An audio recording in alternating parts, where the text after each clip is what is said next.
The game's up, Llewellyn. I arrest you for the murder of John Russell and Mary McClure at 150 Liberal Street, Liverpool, on the night of January the 1st, 1935. I have to warn you that anything you say, etc., etc., etc. I've been after you for 5 years for this, and I may say that this is a moment that affords me the greatest personal pleasure. Just as I was waiting for the handcuffs... Just a minute, Chief. How many L's are in Llewellyn? 4. But you tell me you've only got as far as Llewellyn? I've only got 2 fingers. Now, Mr. Pittman never passed you out. I'm blowed if I know. Inspector Blow. Inspector Blow been in? No. Then, throwing caution to the winds, I leapt on him single-handed. Single-handed? Well, go on. You know how to spell single-handed, don't you? Yes, but you weren't single-handed, Chief. I was with you. Well, it's as good as being single-handed. Yes, but it was me that leapt on him. From behind. Look here. Whose life story is this? Well, yours, Chief. I mean, fair's fair. After all, I've given you the best years of my life, and the only time you've mentioned me up to page 298 was that time when the bulldog tore a piece out of my trousers. Well, that showed you all to advantage, didn't it? Anyway, will this satisfy you? 10 minutes later, help arrived in the shape of Sergeant Bingham, and the Saffron gang was finally rounded up. Thanks, Chief. Not that you did make any difference. Well, now we come to the last chapter.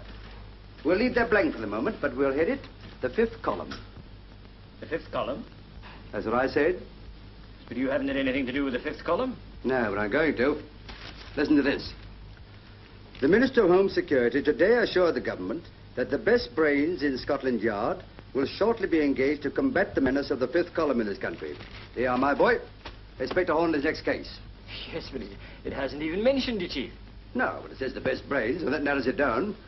Now, let's see, there's Jenkins in Yorkshire, Brown in Ireland. That leaves... Morning, Inspector Blow. Good morning. Still working on the life story for Titbits, I see? I thought of a good title for it yesterday. Oh? Yes. Whopping Tales of the Yard. I'll treat that remark with the contempt it deserves. Anything else, Chief? No. There's an unsympathetic influence in the room. Well, I'll just head up the new 5th column chapter, and then I'll leave it at that, eh? 5th column? How does 5th column figure in the fairy tales? It hasn't yet, but it's going to, eh? Oh, and who said you were going to be assigned to the 5th column case? A little dicky bird. Oh, I should bring that little Dicky Bird's neck if I were you, because he's singing the wrong tune. I suppose you think you're going to get the job, eh? Never mind, Hornleigh. Anyway, how could they waste a man like you on a job like that? Why not?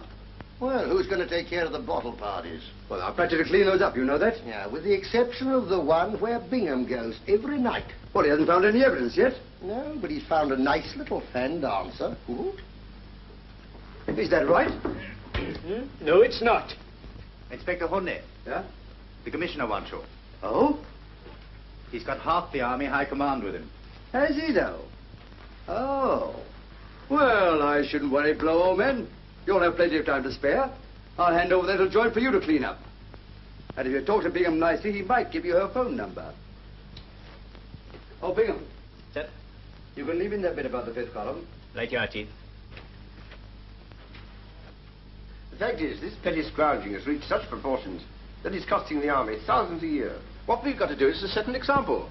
If we can catch 1 or 2 of the culprits, it'll have a salutary effect on the others. Now, You sent for me, sir? Brigadier Lloyd, Major Harvey of the War Office, Inspector Hornleigh. How do you do, gentlemen? I've got a rather unusual case for you, Hornleigh. The War Office are concerned over certain army activities which are proving rather more widespread than we imagined. Now, what we thought... I think I know what you mean, sir. Oh? Well, one reads the papers. Well, the papers only touch on the fringe of it, I'm afraid. Quite. But a detective can read between the lanes. I'm glad you appreciate its importance. As I was telling the Commissioner, this is not just a case of a few tins of strawberry jam. Eh? This sort of thing's going on in camps all over the country, you know. I beg your pardon? These depredations from army stores. Scrounging, Hornleigh. Scrounging? But you mean to say this nothing to do with the 5th column? 5th column? Whatever put that into your head? Inspector Blow was assigned to that case last week. Blow? As an ex-officer, it shouldn't be difficult for you to get into the run of things again. Are you listening, Hornleigh? The idea is that you should join the army. What, me? Yes. What, at my age, after all my years of... Temporarily, of course. We'll do our best to see you're comfortable. Well, it's more than I was last time. Still, if you're offering me a commission... Yes. I'm afraid that is hardly the idea. By joining the ranks and mixing with the men, you'll have a better chance of contacting the offenders. The ranks? It's truth.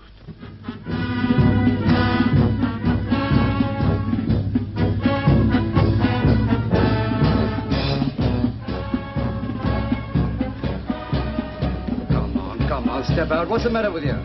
Tired out. Well, we're all tired out. But we're not grumbling about it. But I've been carrying these things for the last 6 miles. By time there was a changeover. All right, we'll have a changeover. Huh? Put the gun on your right shoulder. That'll leave your left hand free to carry the other stuff. I'm going to resign. You're not. You've been put on this job and you're going to stick it out. So what have we done in the case? We've been 10 days here, marching, drilling in Dublin. And all we've got to show for it is blistered heels and fallen arches. Well, you'll have to prop up your arches, my lad. It's Kandahar Day tomorrow. It's Kandahar Day. A field day. A 12-mile march with full pack, followed by a 3-mile attack over open country. Then some bombing and bayonet work. And if we're lucky, a band to play us home to bed. I won't do it. I won't do it. British Army or no British Army. I'm going sick. You'll do nothing of the sort. If you start going soft now, you'll give the game away. Yes. If I can stick it, you can. And if you go sick, you'll have more than the British Army to answer to. You'll have to answer to me.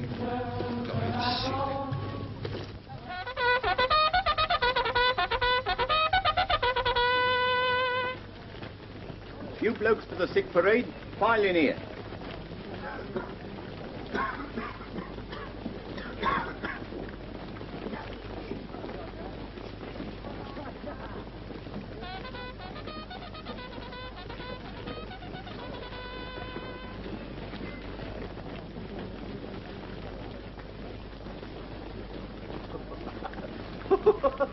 Cool, blimey, we're well out of that lark, eh?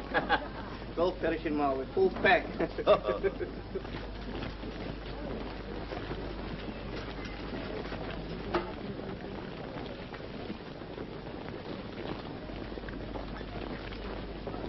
Come along now. On parade, you. Double up. What's the matter? Well, I don't think I feel very well, Sergeant. In fact, I think I'll go sick. You can't go sick now. 7 o'clock in the morning's the time to go sick. Get on parade. Run along now. You heard what the day sergeant said. Private Lee. Coming.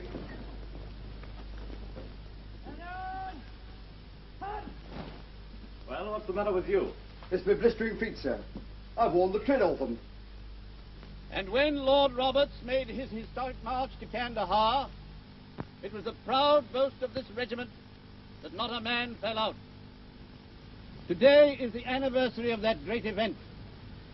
And in view of the excellent march you carried out yesterday, I propose to celebrate today by granting leave to the whole regiment till midnight.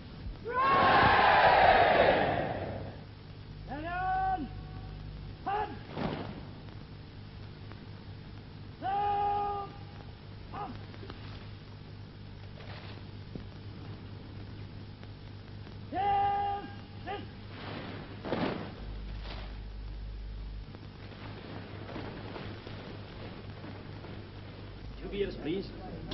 2 beers? Yes, I'm having one for a sick friend. Oh, well. Here's one to be going on with. Oh, you're not noticed bad. £1 note on a Friday. Gentleman opinions, eh? What do you think? Well, bookie, perhaps. Certainly not. Suppose now to tell you that I was one of those chaps that scrounge stuff out of army stores and sell it outside. Come on, you're having me on. I said supposing. Have you many of them in here? Can't say I've met anyone. Just wondering. There's a lot of scrounging going on, you know. So I hear. Why they don't do something about it beats me. Perhaps they are. The military police? Not them. All they catch is drunks. Found this stuff littered all over the floor. How much is missing? Can't say yet, but it's all new stuff, though. Only came in yesterday. None of it issued, eh? That should help. Consignment of pants, all sizes.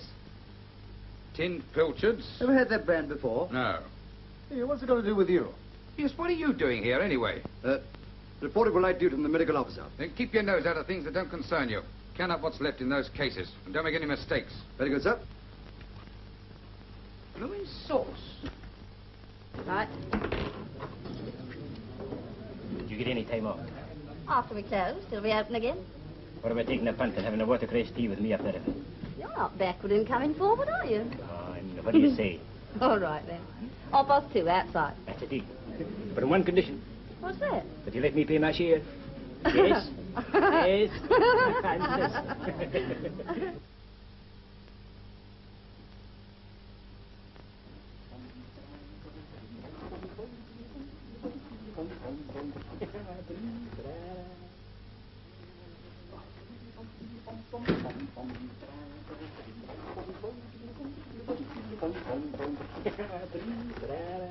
What's bitten you?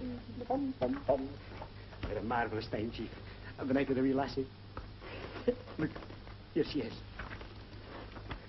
Not bad, eh? Only 6 for 3. To Baldy, with love from Daisy. Take her to the pictures tomorrow. For half day. My father's a Presbyterian, too. My father keeps an eye among the shop. And listen, I don't want to hear our life history. While you've been making yourself ridiculous, I've been getting on with the job. And now you can help me. I'm onto something. Yeah? Yeah. Here's some salvers of stuff that was pinched last night. And if we can find any of it around here, we'll know who knocked it off. Yes, but they might have come by it innocently. Well, the stuff hasn't been issued yet. Now, come on, step lively before they come back. Now, you know what you're looking for. Gents' underpants, large size, filtreds, and carbolic soap. Now, you take this side. Okay, Chief. I've been through the hut next door, but I drew a blank.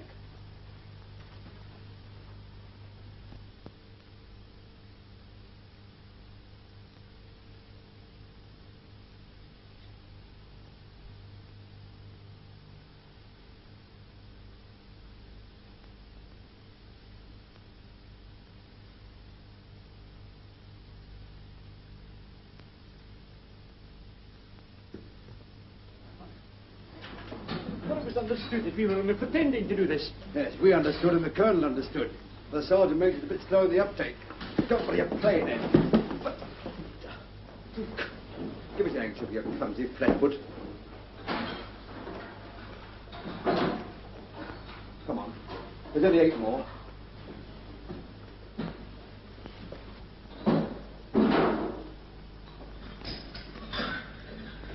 Morning, Hornleigh. Still looking for clues, eh? Ooh! Ooh! I always said there were no flies on Hornleigh, but... Oh, I take all that back now. What are you doing down here? Come away from your clues and I'll tell you. Have you come down here to make trouble? I've come down here to see you two. Us? You mean you want us to help you with your case? I do. Why? Because there are certain things, Hornleigh, of which you have special knowledge. Well, I never expected you to admit that, Blow. We knew to get into a mess as soon as we left the yard. What's your difficulty? We're very busy, you know. Yes, I can appreciate that. Well, we discovered that information is being coded to Germany. Well, nothing unusual in that, is there? Shortwave transmitter, I suppose. Yes, and what is more, we've discovered the code. And now all that's missing is the shortwave transmitter and the blokes who are running it. That's right, but unfortunately they never broadcast from the same place twice. What do you want us to do? Consult the stars for you? Oh, no, I'm not interested in your usual methods of solving crime. What I want to know is how they got hold of a certain piece of information when there were only half a dozen people in the know. Well? And you were 2 of them. Us? Yes, listen to this. Among other interesting items broadcast to Germany last night was this tidbit. 2 Scotland Yard men named Inspector Hornleigh and Sergeant Bingham are now carrying out secret investigations at Uplow Camp. What do you mean to say it's been sent back to Germany? It has, and I want to know who's been doing the unveiling. Now, look here, Blow, let's get this straight. Are you accusing me of a breach of confidence? I'm not accusing you of anything. I'm just making inquiries. Well, it amounts to the same thing. If anybody's been talking, it's certainly not me. All right, well, I'll take your word for it, Hornleigh. And what about you, Bingham? Have you been talking in your sleep? Should I take exception to that remark? So do I. And what's more, I object to you coming down here criticizing my staff. I'm not criticizing your staff. It's beyond criticism. I'm asking a simple question. Well, you had the answer. Just because some brass head shoots off his mouth in his club, you try to pin it on Bingham.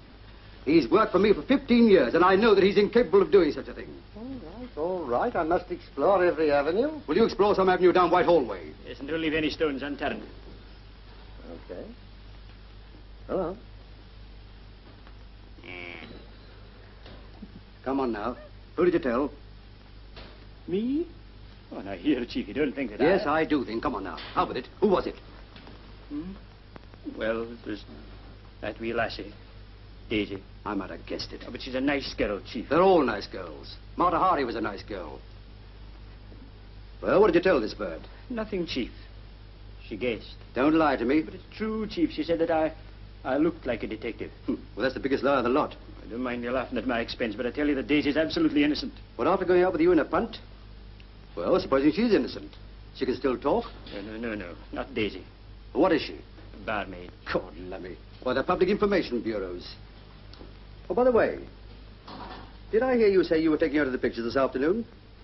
I was, until you landed me into this mess. Well, you're still taking her. I'll fix it up with the Colonel.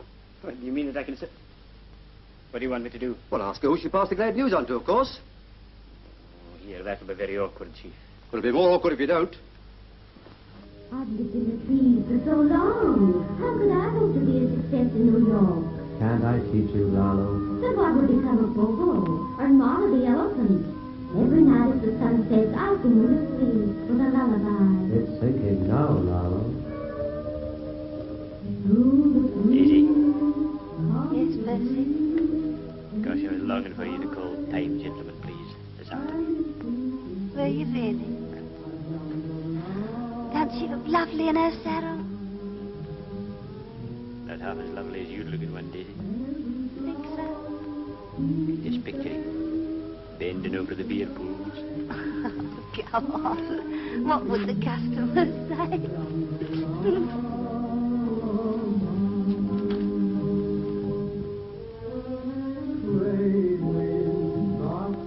Daisy, What?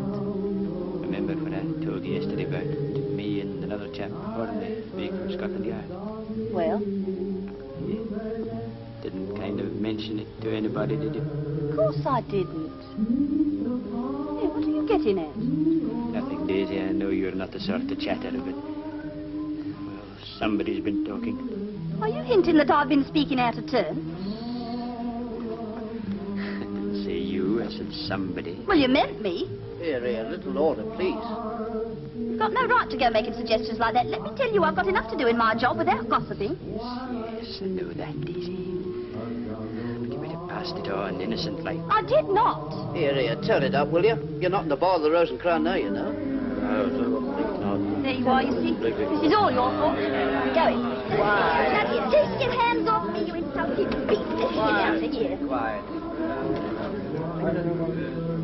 What's going on along here? Don't blame me, blame him.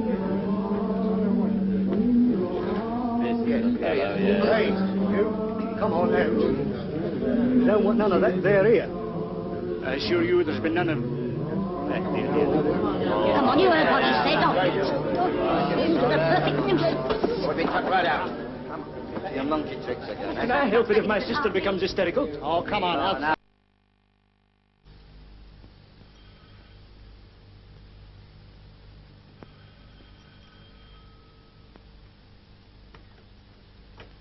Good afternoon, Miss Johnson. Good afternoon.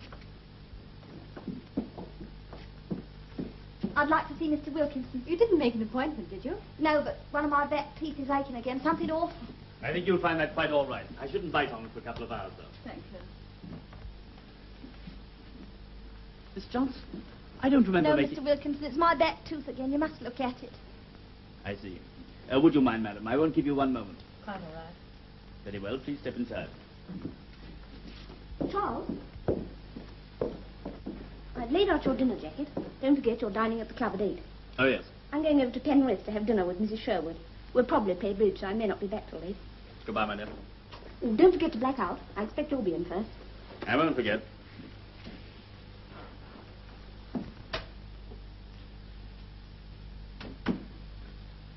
Why have you come here today? Your next appointment was Tuesday. Do you want that girl to suspect? I had to come. He's rumbled. Who? That yard man, Bingham, that I was telling you about. Did you pass it on? Of course. Well, they found out somehow. He questioned me this afternoon and said someone had been talking. Phew, I'm scared stiff. Where is he now? I left him in the pictures. You sure he didn't follow you? Positive. What am I going to do? Supposing they come and question me. Deny everything. They've no evidence. And don't come here again. I'll contact you as soon as it blows over. Yes, but... Now, look here. Pull yourself together. There's nothing to be afraid of. Come on. It often aches like that after filling, you know. It'll be quite all right tomorrow, believe me. I hope so. Now, madam, if you please. Thank you. Come along, Yvonne.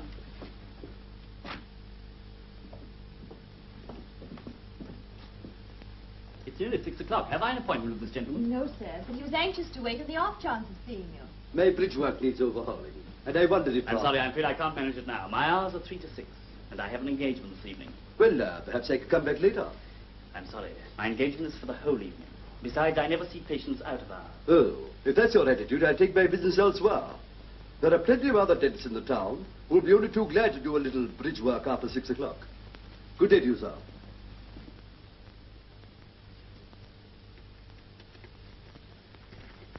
How do you know there's no one at home? He told me he had an engagement. There's also a Mrs. Dentist, but she's out playing bridge.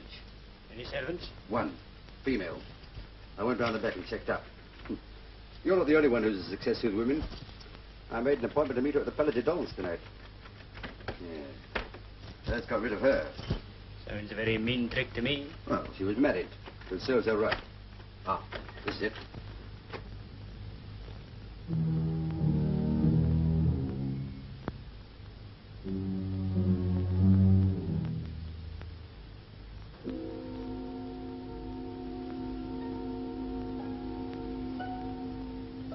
That's surgery. Now let's see what's over here.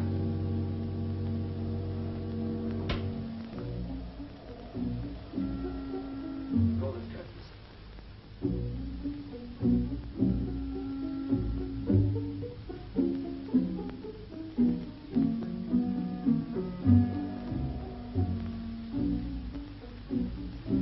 There's the appointment book. We'll have a look at that. Still don't see why you should suspect Daisy just because you got toothache when she left me. I agree it'd be a natural emotion. What's her surname? Johnson. Johnson. And you shut your mouth off to her yesterday lunchtime. But she couldn't have seen him yesterday. She was on the river with me until 5 o'clock. And at 5:30 she visits the dentist. Look for yourself. Every time she sees you, she rushes straight to the dentist.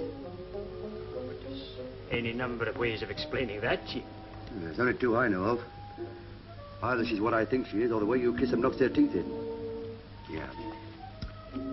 She was here twice last week. Once the week before. 3 times the week before that. Yes, a fellow called Weatherby sees the company often, too. And Mrs. Crofter. There's your Daisy again. Supposing you're right. You can't prove anything with that book. Well, we might find something in that safe to tie up with it. What safe? Over there. The twin-lock Hector. Easy. That'll be a burglar alarm wire running around the rim. Cut it.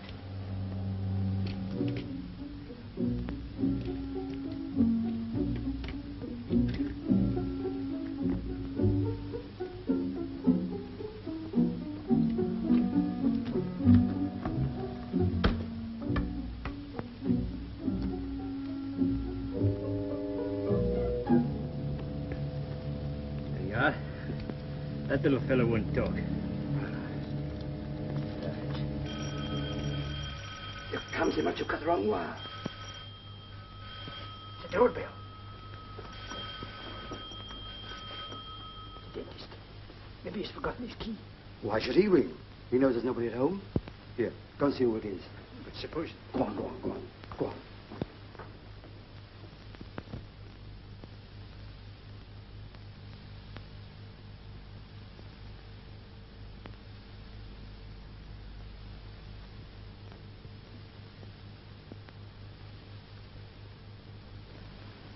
Is your name Wilkinson? No. Mine's Blenkinsop. Oh? I want to see Mr. Wilkinson. Why? Why, what do you think I come to dentists for? Have a haircut? I want a tooth out. Eh? Oh, I'm afraid that's impossible. Oh, don't talk such down. Sorry, but at this time of night... At this time of night, I've been in bed and fast asleep. I hadn't had raging toothache. I tell you, I'm not going till I see dentist here. Come on, fetch him out. Well, now, if you'll just sit down for a minute, I'll make some inquiries. All right, but look sharp.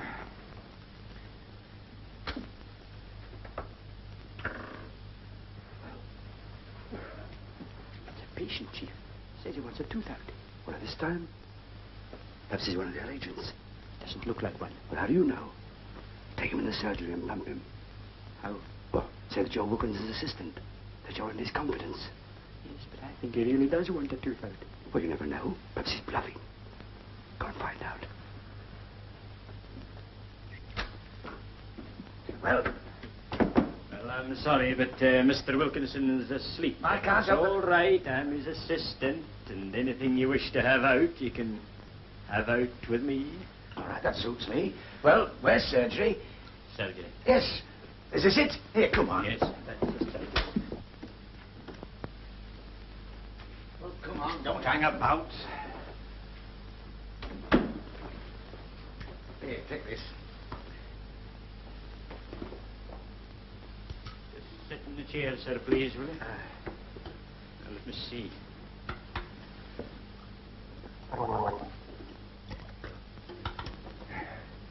Nice evening, isn't it? Fine for getting shortwave broadcasts. I don't want any shortwave broadcasts, and I don't care if it's raining cats and dogs. I want this tooth out. Let me say that I enjoy Mr. Wilkinson's full confidence. Well, I'm very glad to hear it. Shall I open my mouth now? Yes, certainly. You can tell me anything you want.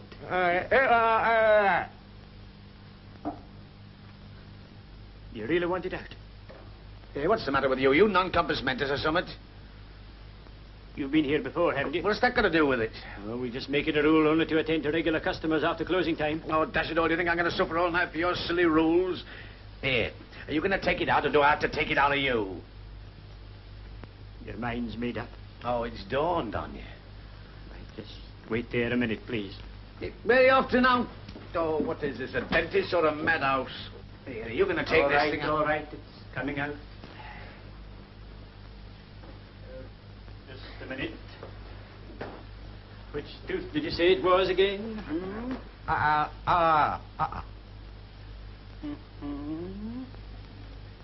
Your top teeth are pretty good. They're false, you fathead.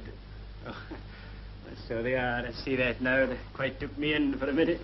You want the plate out? No, no, just the tooth.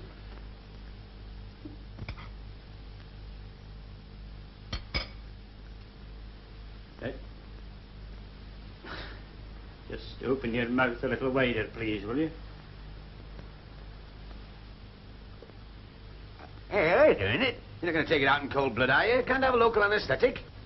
Oh, I'm afraid Mr. Wilkinson always locks up everything like that. Hey, what's that over there? Is that a gas apparatus or not? Yes, that's gas. All right, then I'll have gas. Quite sure. This is after effects, you know. Compared to what I'm suffering, the after effects will be a pleasure. Hope you're right.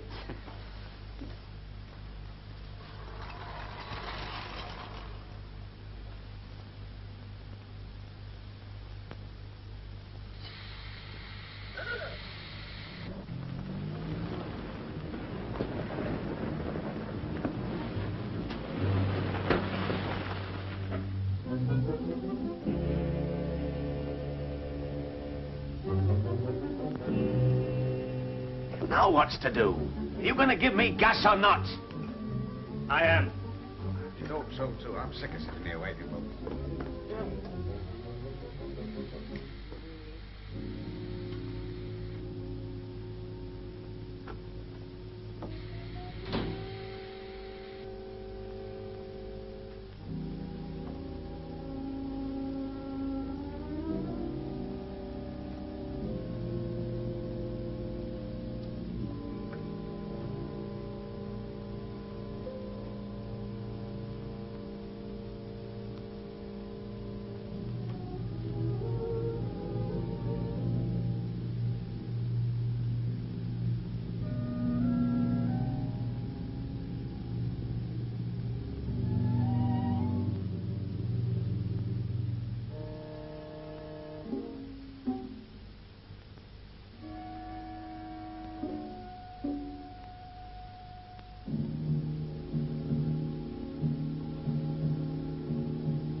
Must have cracked my jaw.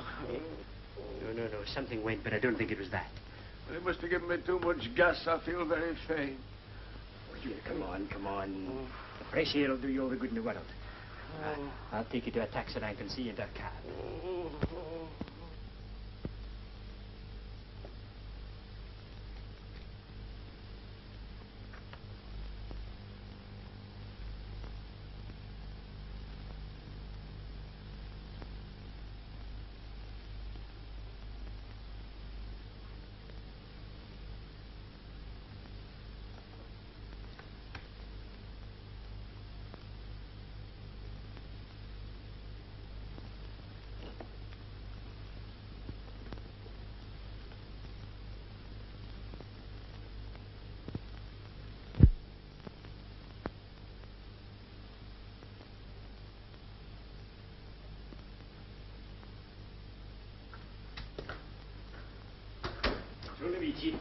Shh. There's nothing to shout about. You want to bring that dentist down here? What's happened to the patient? He's gone. Took his tooth out. In fact, 2 of them. What, do you want 2 out? Oh, but I just gave a hefty pull and there they were. 2 of them. There's nothing in this business. It's money for jam. All you have to do is to turn on the gas. What, did you give him gas? Well, he demanded it. Look. 5 bob. Half a crown a tooth. Didn't want to pay for the other one, but the poor man was in no condition to argue. Oh, but he wasn't. Have you had any luck, Chief? I have. Here. Look at that. It's Daisy and me in the punt. Turn it over. Sergeant Bingham, CID. Where did you get this? In the safe. Can't believe it. You know, Chief, this sort of thing shatters your faith in women. Well, you could do with a bit of shattering. Here, give it to me. You're not going to put it back in there? I am. But if you find it, that'll make me look like an accessory. Well, you will, won't you? Now then, we're going to leave this place exactly as we found it. Without anyone knowing we've been here. Why, Chief? Aren't you going to arrest Wilkinson? Not yet. You haven't left anything lying around in the surgery, have you? No, I've got the teeth in my pocket. I don't want to see them. Talk about a blooming cannibal. Curtains.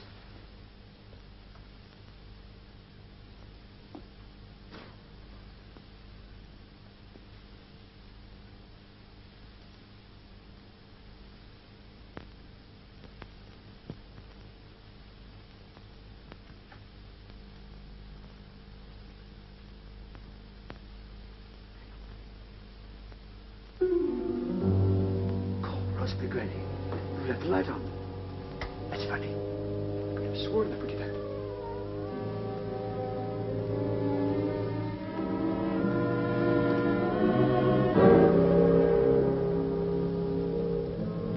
Struth, what have we done now? It can't be my patient, Chief. Oh, what's going to be? You... It's the dentist. Wilkinson. The gas is still on.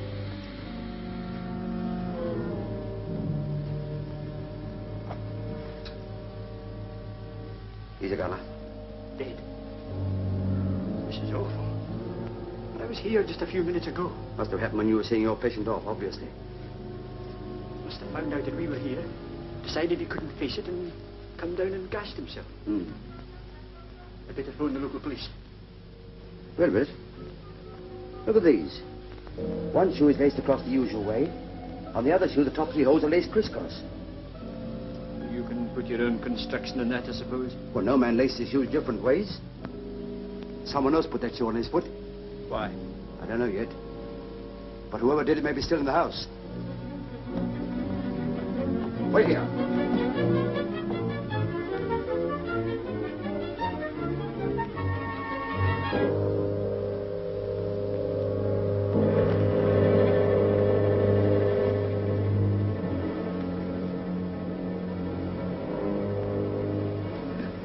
No sign of anybody. I'm going to make a search of Wilson's bedroom and see if I can find anything. I'll come up with you, Chief. No, you don't. We've got no time to lose. Here, take these. Ring up the yard. Give Blow my kind regards and read that list over to him. What are they? The names, addresses, and code numbers of Mr. Wilkinson's so-called patients. Tell Blow, since he wants to know who's been talking, there's 40 of them.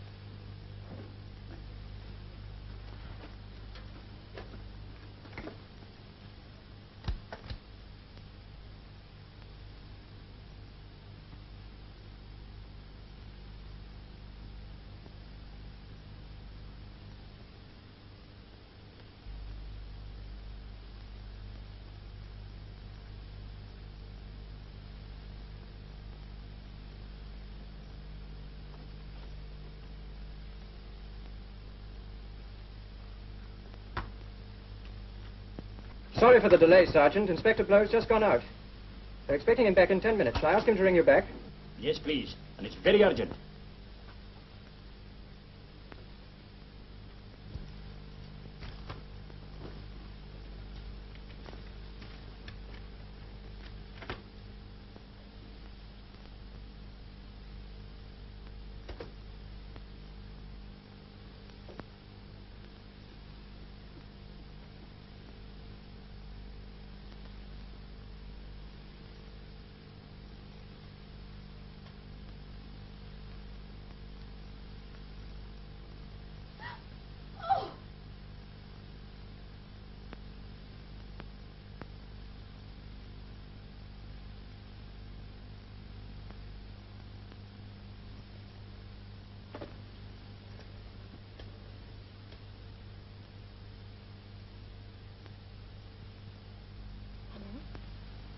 Who's that? This is Mrs. Wilkinson speaking. I want to speak to Dr. Kirbishley at once, please.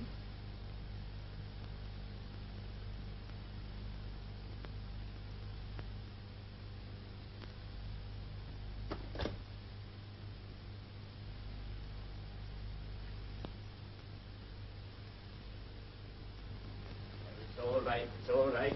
No need to be alarmed. Who are you? I'm a police officer. What are you doing in this house? I'm here in connection with your husband. He's dead.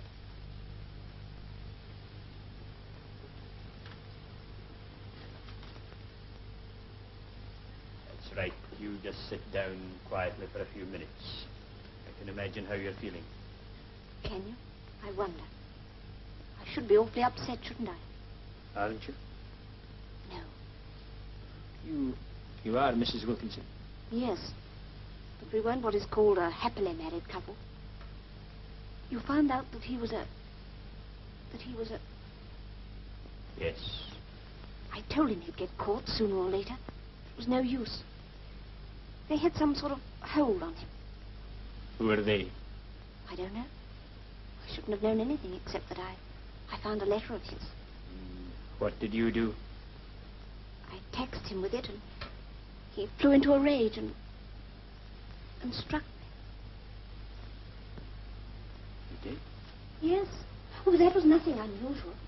I said I'd go to the police, and he threatened to shoot me. What could I do? What would you have done? I really don't know. It's very awkward for you. Could I have a cigarette, Inspector, please? Why, certainly, certainly. Now, I'm afraid I've got to ask you just a few questions. You're not going to be brutal to me, are you? Oh, no, that will hardly be necessary. But they'll expect a statement, and just as a mere matter of formality. Oh, yes, of course. Well, I shan't attempt to hide anything from you. Thank you. Well, now, do you know what part your husband had in this organization? None. But I'm sure it couldn't have been a very important one. Oh, I'm afraid you're wrong there, my dear, Mrs. Wilkinson. As a matter of fact, I'm quite sure you are. Well, what makes you say that?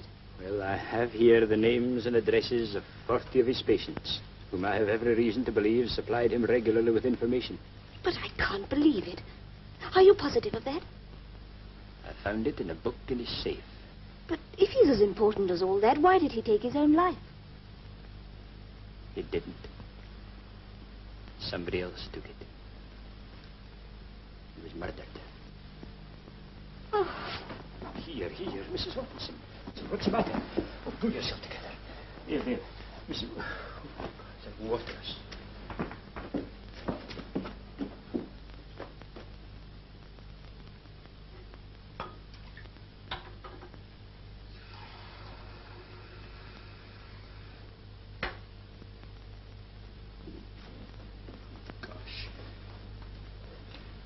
There. That's better now, isn't it? Here, drink this. I'm sorry. I'm sorry. It's all right. You'll be feeling better in a minute. I can't stay the night here alone, Inspector. Well, I'm afraid I'm on duty. But I've got a sister who lives just round the corner. Couldn't I spend the night with her? I'm sorry. I can't allow that. I promise I wouldn't move from there. No, you wouldn't. And if it rested with me, I'd let you do it like a shot. But it does rest with you, doesn't it? Well, no, not exactly. You see, I haven't mentioned it before, but I've got an assistant, an associate. There are two of you? Yes. He's upstairs, and I'm afraid he'll want you to come to the police station. Oh. Drink. Oh. I shall be all right. Oh, you answer it, Inspector. Don't worry about me.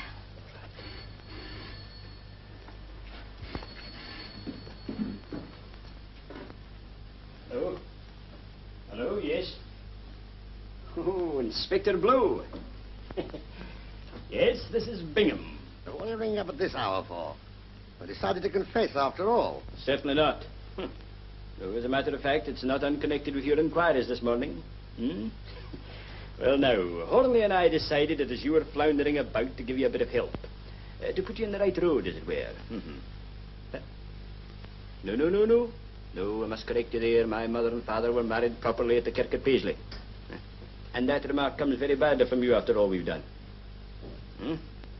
All right, if you'll just keep calm, I'll tell you. Well, I have here the names and addresses of about 40 people who have been passing information.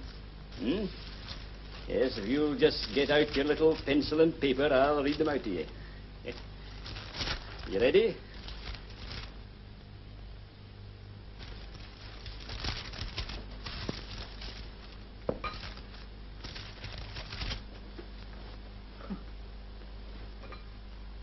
Just a minute, Blow. I think I've got a hold of the wrong piece of paper or something.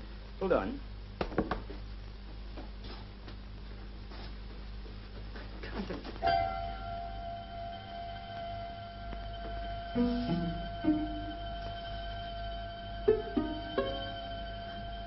Mrs. Wilkinson.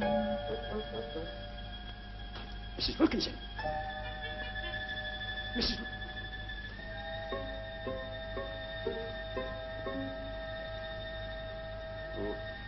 Hello, Blow. Sorry, there's been a slight hitch. I'll ring you back. Mrs. Wilkinson. Mrs. Wilkinson. Maybe she's gone to her sister's. Gosh, I hope so. It's Mrs. Wilkinson.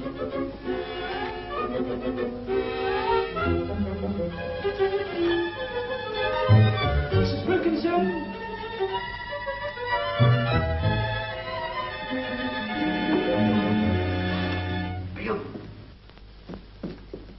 Bingham! Oh, there you are. There's been some pretty rum goings on in this house, I'm telling you. You're telling me? What did you phone, Blow? Yes, I phoned him. What did he say? Well, he didn't say anything, Chief, because... Because what? Look, you're quite sure you gave me that list, aren't you? What are you blathering about?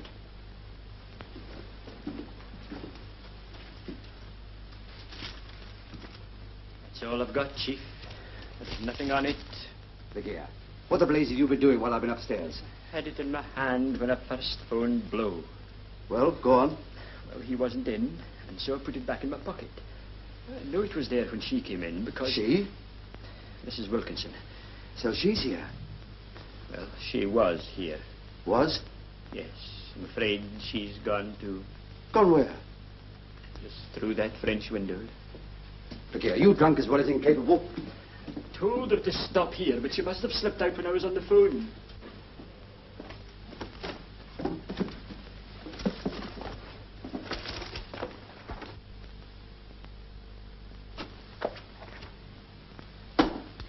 She's pinched the evidence. But I think I know where we can find her. Where? At her sister's. What's the address? Now listen to me, you big dome vacuum. Hasn't it dawned on you yet that woman was simply playing you for a sucker? Well, what happened then? Well, I had just phoned Blow when the front door opened and I hid behind the curtains. Yeah? Well, she came in, saw the body and rushed to the telephone. She dialed the number and asked for the doctor. What doctor? Kerbishley. Maybe Carbishley. And then? Well, she must have seen me behind the curtains because she screamed. So I stepped out. And what did she tell you? That her husband was a spy. And that he used to beat her. Yeah, and you sympathized with her? Well, in a way. Good, lummy. The woman hasn't been a widow 5 minutes, but she's fair game to you. Then I suppose you told her about that list. I did mention it. I knew it. She fainted. Yeah, then you helped her onto the settee. Yes. And she pinched the list into your pocket. You went to fetch up some brandy. Water. And she switched the blank sheets back on you. It's as plain as a pikestaff. And there's no Kerbishley or Corbishley in the book. But I'm sure it was Kerbishley. You made about as big a hash of this as anything you've done in the whole of your misbegotten career. Here we are, working on a case which has nothing to do with us. You get hold of the star witness and let her go with all the exhibits. Look, couldn't we just slip out like and not tell anybody we were here? Well, after you phoned the yard, with the murdered man in the other room... He may not have been murdered. He was murdered. While you were mucking things up down here, I've been busy. Wilkinson was planning to run away to South America. Passports, permits, all in order. But somebody or other didn't want him to go. So they waited for him upstairs. He came in, was just changing to his slippers, and they nipped up behind him, laid him out, slipped his shoe on again, brought him downstairs, bunged him to that chair, and tried to make it look like suicide. How does that sound? There doesn't seem to be anything missing. No, except the clue to the murderer, that list of agents, and Mrs. Wilkinson. Apart from that, it's all sewn up. Well, I suppose there's nothing else to do but hand it over to Blow and we go back to the gents' underpants. Now, look here, I don't want to hear that defeatist talk. We're going to search this house from cellar to roof. Now, go on, you start outside. I'll start in here. And if there's a whiff of a clue, we'll smell it out.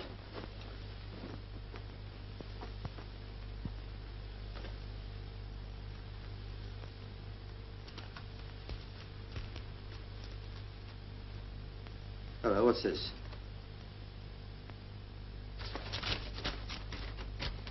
March the 12th. No address. My dear Wilkinson, I am sorry to hear you propose taking a holiday. I feel strongly that a journey would not be good for your health at the present moment. I must therefore urge you to cancel it. Yours, A.K. Sounds like a letter from his doctor. Sounds like. Of course it is. A.K. Kerbishley. The doctor she rang up. Yeah, and it doesn't exist. At least not in the phone book. Well, see, he might be in another district, Chief. He might. But this letter was posted at Upper Ellingford. And that's in this phone area. So that doesn't help. Continuation sheet. Now, who uses continuation sheets? Offices? Yeah, it didn't look like office paper to me. No, more like hotel stuff. How many printers would there be at Upper Ellingford? There can't be many. It's only a market town. Good. Well, we're going to knock them up. There may be only half a dozen printers in the town, but a more bad-tempered lot I never saw. You can't expect them to dance for joy when you get them up out of their beds in the middle of the night. Don't feel very happy myself. Dragging a man from his rest at 3 in the morning to rake through a lot of notepaper. I ought to be compensated for this. Oh, well, it's not your paper. Yes, it is. Oh? Yes, I printed it for the Westgate Manor Hotel.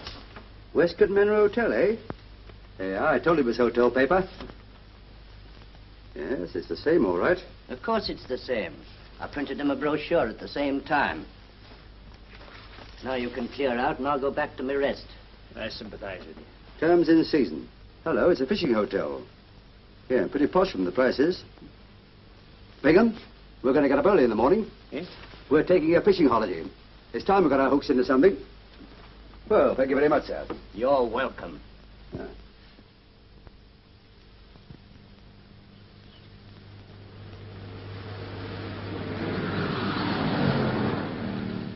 Morning, boy. Good morning, sir. You two gentlemen after the same vacancy? Vacancy? What, are you full up? Well, one day we are, the next day we're not. If I had my way, I'd give them mistresses and stop all this chopping and changing. Hey, what about our luggage? You brought your luggage with you? Optimists, aren't you? You don't look very busy. No, we're not now. They're all out on a paper chase. You did say paper chase. Yes. Got me up at 6:30 this morning. It's this new Mr. Rolfe's idea. He started all these capers. Mr. Jenkins was much more sensible, but he joined up 3 weeks ago along with Mr. Smart, the science master. I tell you, there have been so many changes here since the war started, I can't keep pace with them. You wait in here. But I might as well tell you, you're not the only ones after this history master's job. There's another old bloke in there already. So it's not a hotel anymore. They've evacuated a blooming school here. You know, Chief, I didn't like to mention it before, but, well, I never did think much of that clue of yours. For once in a way, you were right. Cable College, Muswell Hill, London. Notice the prefix. All prefects must be responsible for the blackout of the dormitories. Dr. Alfred Kirbishley, headmaster. A.K. We thought it was a medical doctor she rang up last night. But it was this fellow, a doctor of literature or something. This puts a new face on it, as the Duchess said when she had her dial lifted. Yes, but I still don't see anything very sinister in that. Well, it hadn't occurred to you, I suppose, that a woman who's just found her husband dead doesn't rush to ring up a schoolmaster. Yes, it is a bit peculiar. Now, this is where you earn your oats, my lad. Put that luggage back into the car and drive down to the town. Put up at the local hotel and find out all you can about the doctor. It's a small place and they're bound to know everybody's business. What about you, Chief? Somebody's bound to ask what you're doing here. Oh, I'll say I'm a new boy who's a bit backward. Now, go on, off you go. Don't forget, if there's a barmaid there, when she pours out your beer, don't pour out your soul.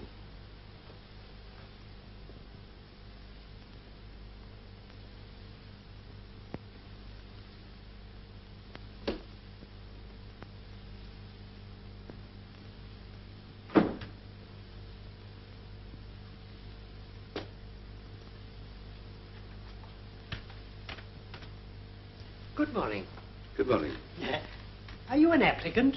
Yes? So am I. Really? My name's Mackenzie. Professor Alec Mackenzie. How do you do? My name is Nuttall. Horace Nuttall. How do you do? You may have heard of Mackenzie's History of Europe for schools. Oh, yes, of course. I wrote it. Really? You haven't actually met Dr. Kirbishley yet, I take it? No, but I rather fancy that's just a formality. Ah, well, I suppose there's no objection to my waiting.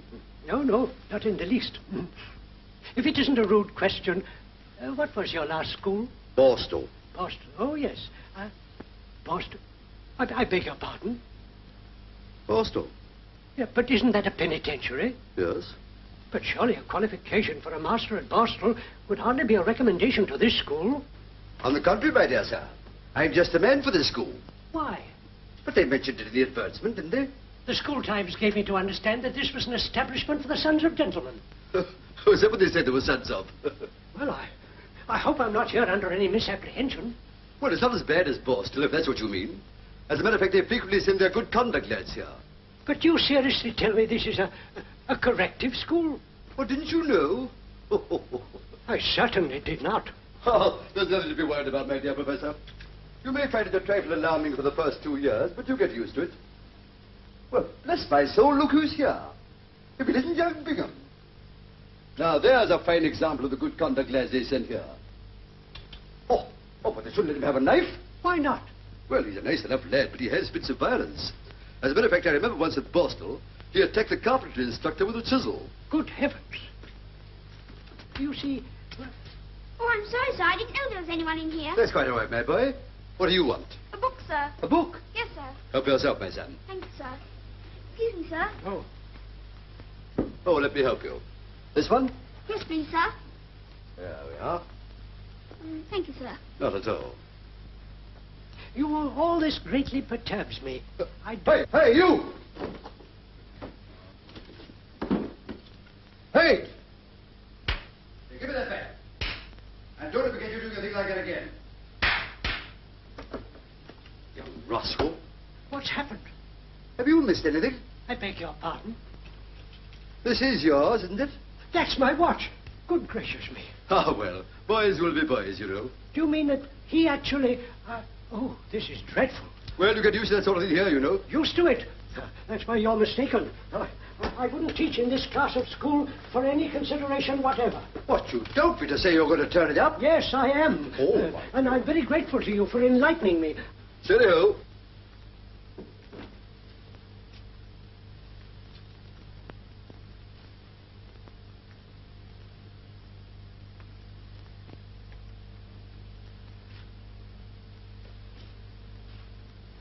Professor Mackenzie? At your service. Will you come this way, please, Professor? Dr. Kirbishley will see you now. With pleasure. Thank you. We should be very pleased to have you here, Professor. Weston, the last man, was rather old-fashioned in his method. Oh, really? Well, you won't find anything like that about me. Professor Mackenzie, sir.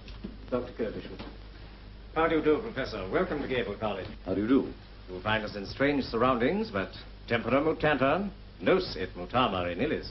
Yes, very apt. Please sit down. Yes.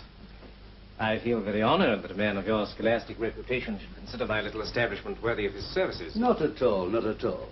How long were you at Hartborough? Now, let me see now. It must be what? 15 years, if a day. I see it says 20, huh? 20, was it? Oh, time does play. Dr. Swan speaks of you in the most glowing terms. Yes, we got on very well together. I was very fond of the old Swan. Well, I don't think we need discuss it any further. It seems most satisfactory to me. I take it the salary I mentioned in my letter is acceptable to you? Under the circumstances, yes. Oh, there is just one other thing, and it's rather important. Can you start at once? Oh, absolutely. As a matter of fact, I've got my luggage with me. Really? Well, that removes that obstacle. Right. Well, I think you'll find it very pleasant here, Professor. Here, Mr. Jennings? Oh, yes, indeed, sir. I'm sure I shall. It'll be an honor to have you teaching with us, Professor. Hello, yes, Dr. Kirbishley speaking. Who? Well, I'm afraid I can't discuss it now. I'm engaged. I'll send you a school prospectus. But I must see you. I've been trying to get you since last night. Just a minute. Well, I think that's all for the moment, Professor. Mr. Jennings will show you to your study. This way, please, Professor.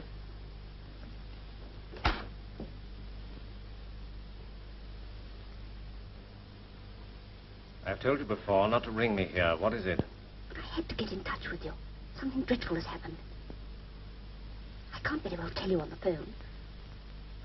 I'm at the Angler's Rest in the town. Well, you shouldn't have left Farnshire without letting me know. Oh, I'm so sorry, Doctor. But I wonder if you could let me have my testimonials back. I know you wouldn't mislay them, but I'd rather treasure them. Yes, of course. Thank you. Yes. Thank you. Thank you. You must realize it's impossible to talk now. I'll be down there at 9 this evening. Until then, stay in your room. Goodbye. Could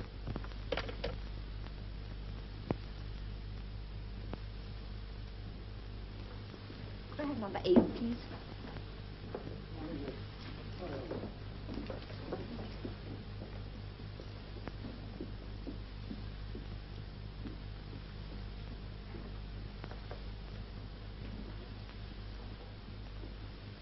Good morning, sir. Good morning.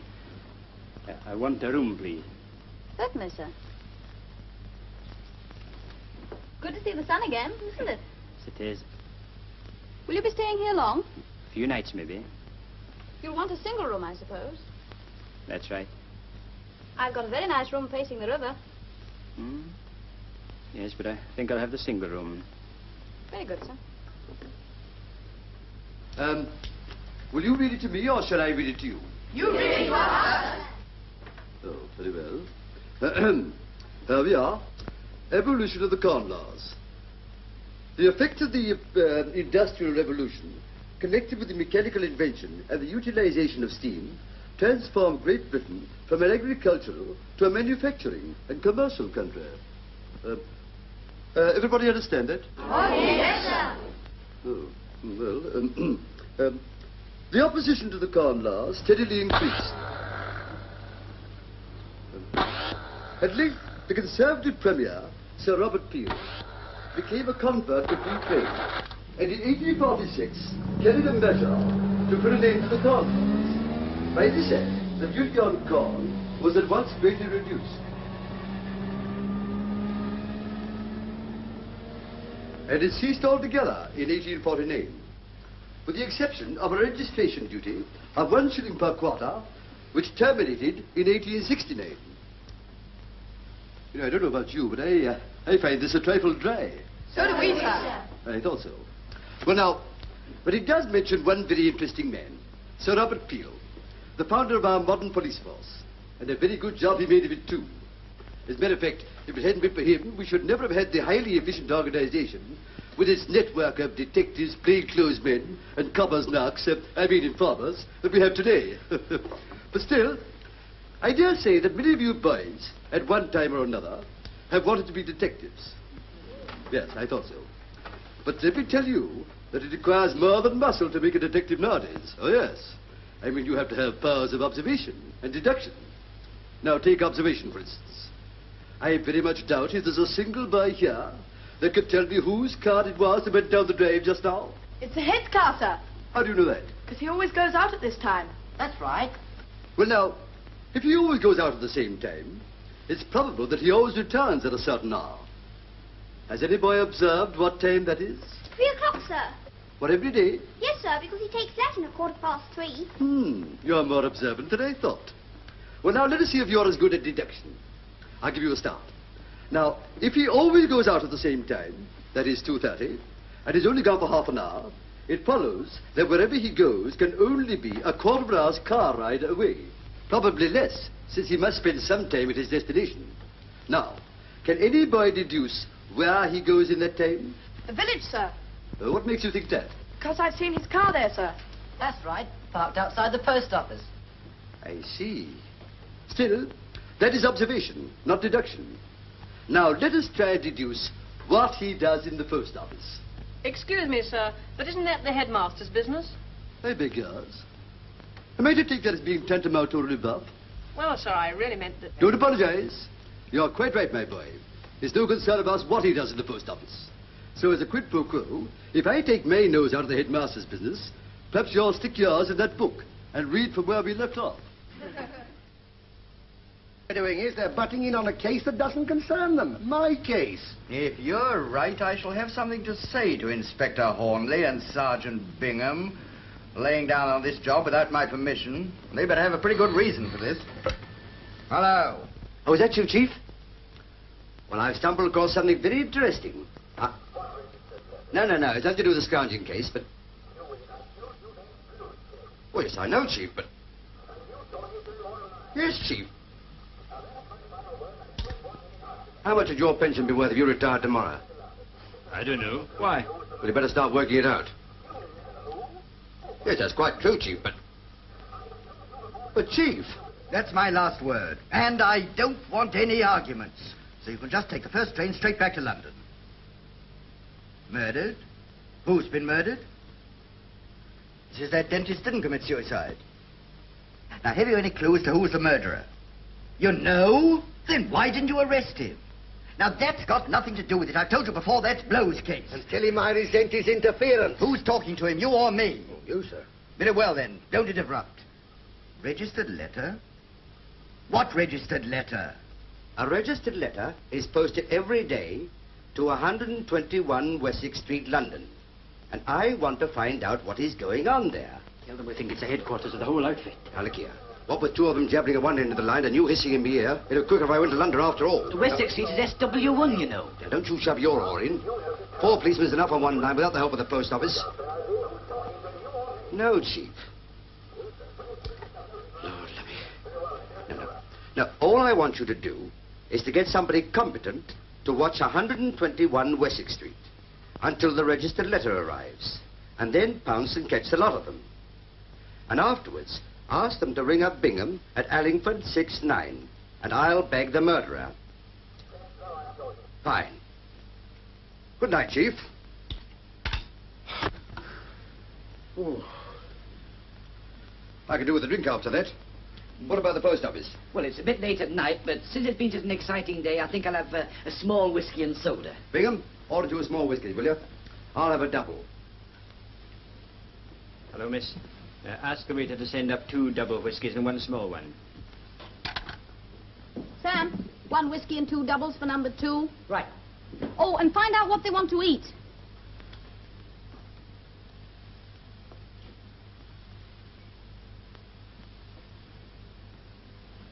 Good evening, sir. Good evening. I believe you have a Mrs. Sutton staying here. Would you be good enough to send out my card? Yes, sir. Sam, take that card to number 8 on your way up, will you? Very good, sir.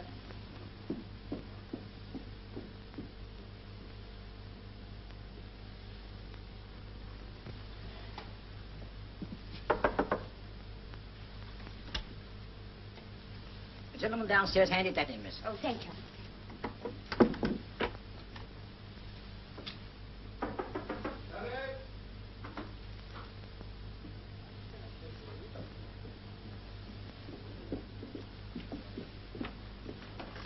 You said you'd be here at 9 o'clock. It's nearly 10. I know.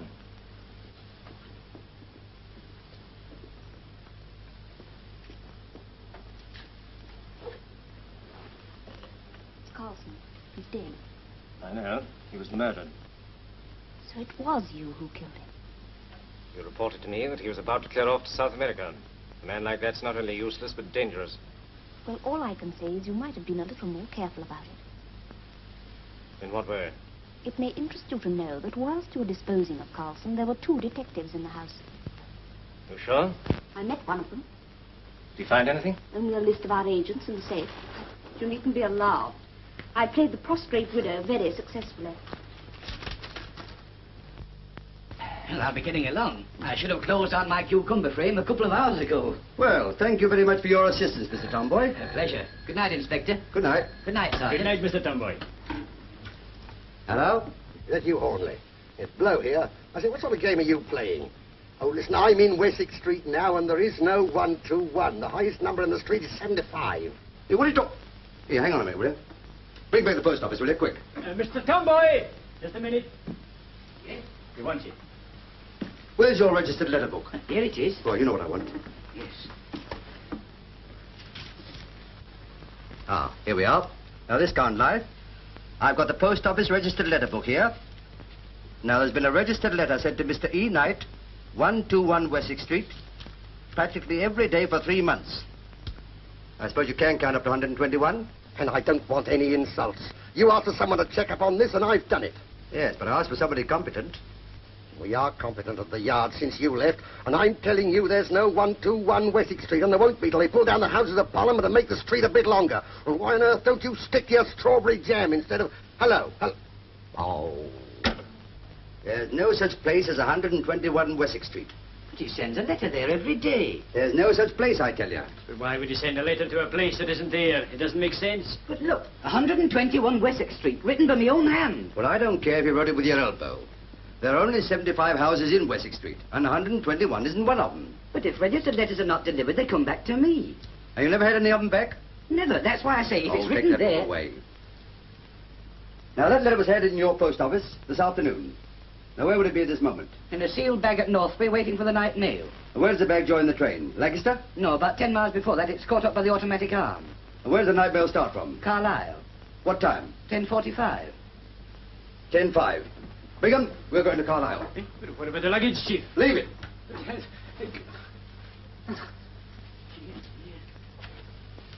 I'll get you a passport, Helen, and you can go abroad to a neutral country. There must be one left somewhere. Wait a minute. There's the detective who's in the house. Which one? The tall one. The little fellow they've got in tow is the village postmaster. And I was under the impression that the man with him was my new history master, and I appear to have made a mistake. Suppose it was just a nominal charge for the room, seeing I haven't slept in it. I'm sorry, sir, but I'm afraid you'll have to pay the full price as you've used the room. Here, you're charging me for bed and breakfast, and I haven't it either. Go on, pay up and don't argue. Well, if it was my own money, I'd be adamant. Seeing it will go down in expenses, I'll concede the point. They must have found out I was here. If they had, they'd hardly be leaving. No, I fancy they've something else on their minds. Oh, can't you pocket it without counting the change for once? Come on, come on. Good night, Mr. Tomboy. Minute X again. Right. Oh, good evening, Mr. Tomboy. I wonder if you'd mind obliging me. I know it's after post office hours and all that, but I should be very grateful if you'd break the rules and cash a money order for me. Well, Unfortunately, I wasn't able to get to the bank today. Oh, certainly, Dr. Kirby, with the greatest of pleasure. Oh, thank you very much. I'll run you down to the post office now, shall I? Oh, thanks, yes. Well, it's one of the registered letters for London. I made a mistake about the receipt. Got the addresses mixed up.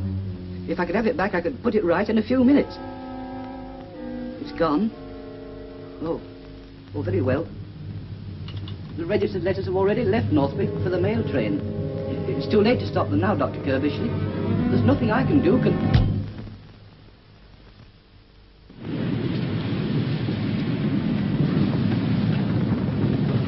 You've no reason to suspect any of your sorters, have you, Joe? No. Of course, I can't say for certain. We keep getting new ones on as the young uns are called up. But it wouldn't surprise anybody if somebody new came on tonight. I don't follow you, Inspector. For me, for instance. Sorting isn't an easy job, you know. It's years before you're any good at it. Well, you're short-handed, and I'm no good at it. You can keep telling me so. Say you're going to give me the sack in the morning. That'll fool them. It might work, Joe. What do you think? I don't know. It's got to work.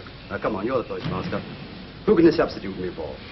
When's young Runcorn due for the call-up? Any day. Well, if we can stop him before he gets here, we can tell the rest he's had it. What about me? Can't I be a sorter too? No, you can't. You're going to be what you've always been, a passenger. Hello. Send George in here, will you please? Runcorn's been called up. He'll take his place. Evening all. Sharp's the name. He hasn't been on sorting for 5 years. 7. But he'll be as good as some of you, I hope. Train's coming in now. Look lively there. Sorry, late for dinner, Chum. Let's follow.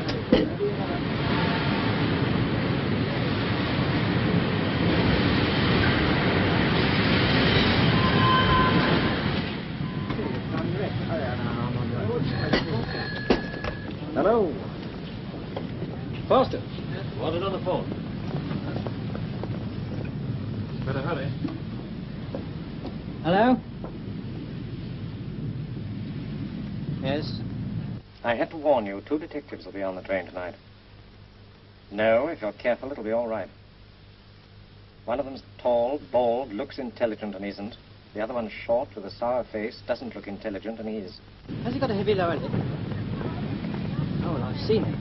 He's the new sorter. They're working fast. Listen, whatever you do, don't let him get hold of that letter. No, leave that to me. I don't like the sound of it. Gotta go.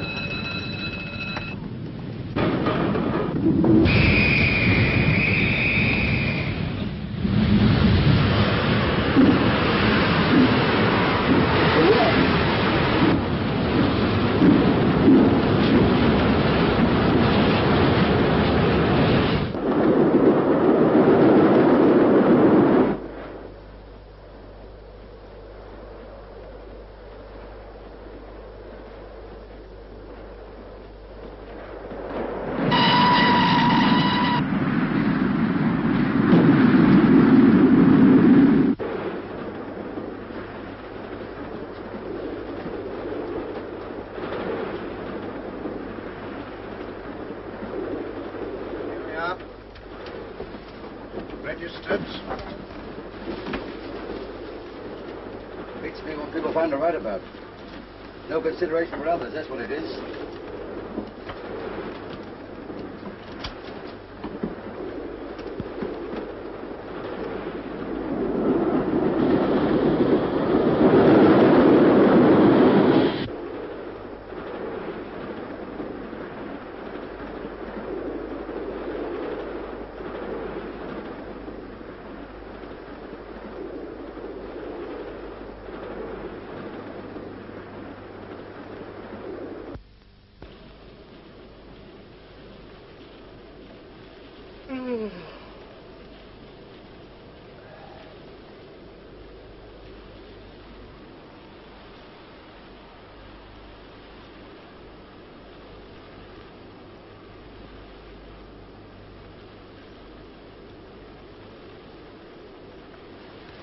You? What are you doing here? Good evening, Sergeant. Perhaps I should introduce myself. I'm the principal of your colleague's school. It was smart of you both to discover that I posted a registered letter this afternoon and to catch the train at Carlisle. But I've an idea. The inspector won't find that letter. Oh? Why not? Because you're going to write him a little note and ask him to come along here and see me first. And you think I'd fall for a thing like that, eh? Well, I'm hoping to persuade you. Suppose you know it's a very serious thing to point a gun at me like that. For you or for us? For you, of course. I know all about you. You've both got to answer a few questions. I'm sorry, Sergeant, but as a schoolmaster, I prefer to put the questions. And at the moment, I'm asking you to write that note to Hornleigh. You think I'd do that? I should if I were you. Over my dead body. Isn't that rather an unfortunate way of putting it? I think we can avoid that unpleasantness for the moment. Helen, would you mind relieving the sergeant of his wallet? Careful, Sergeant. I'll throw caution to the winds in a minute. That is very foolish of you. And his fountain pen, please. What are you going to do? I spent a considerable period of my youth practicing the art of forgery or suffering the penalties for it. Helen, would you mind? I imagine we shall find an example of your handwriting on your identity card.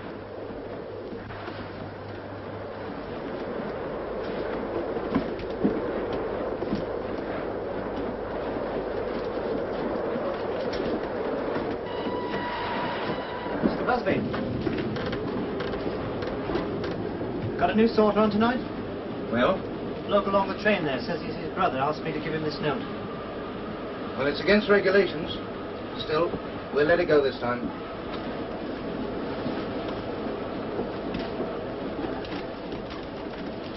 You're still on that lot?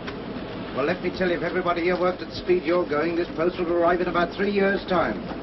Here. Talk about a nagger. I'll soon be at home with my wife.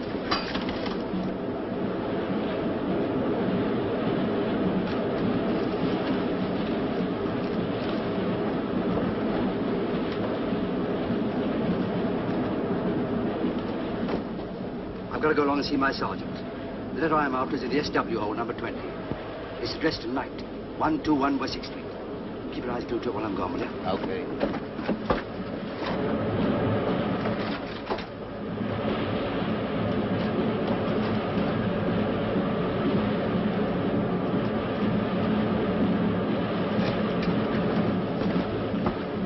God, I'm a CID man.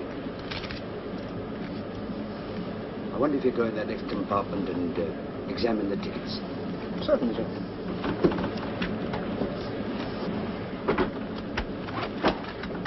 Ticket, please.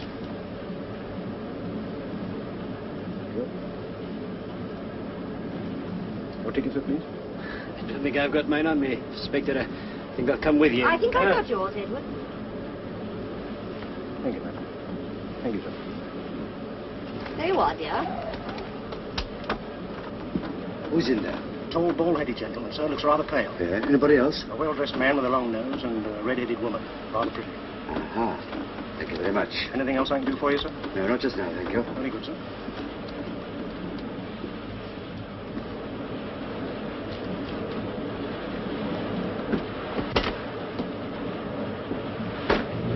Excuse me. What's he thinking he's doing?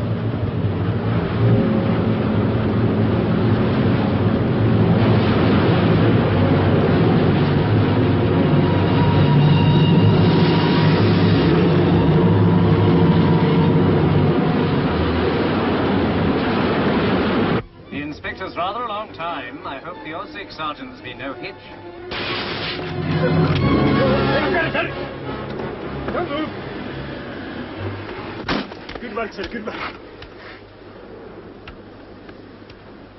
Well, Dr. Calvert, I think you've had my credentials. Go on, watch him, Bingham. I'll be back in a moment. Yeah. And don't let this redhead try any more of her tricks. No, sir.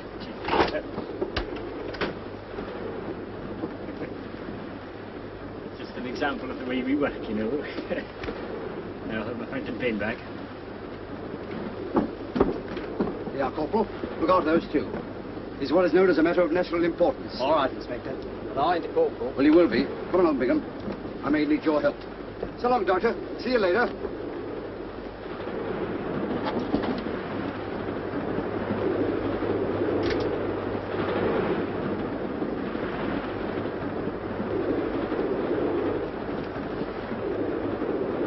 Here, where's that registered letter?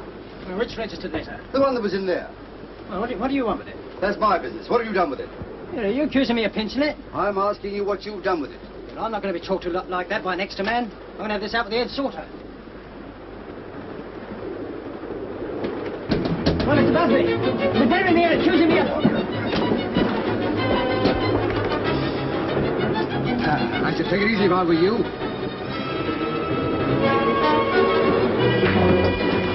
All right, fellas. We're from Scotland Yard. This is Inspector Hornleigh of the CID. Look out for him, will you? He's a 5th columnist. Come on, out of it.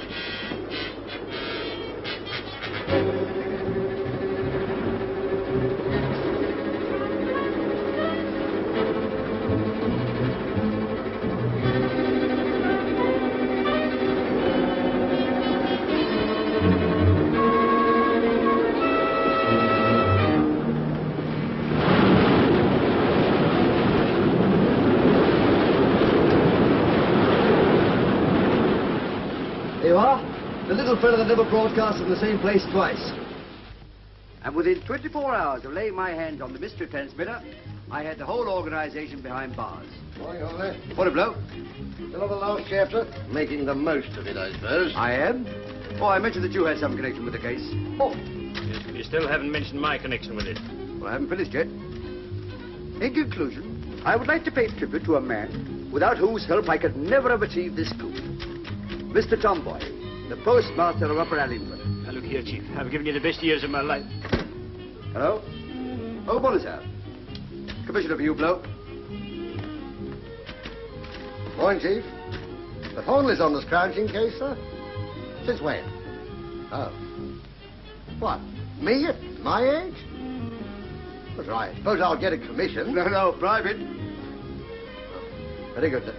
And don't think this is a penny job, blow, old man. I mean, this isn't just a case of a few tins of strawberry jam. No, it's costing the country $1,000 a year. And here's a few clues to be going on with. 1 pair of gents' underpanties large size, 1 tin of pilchards, and 1 bar of carbolic soap.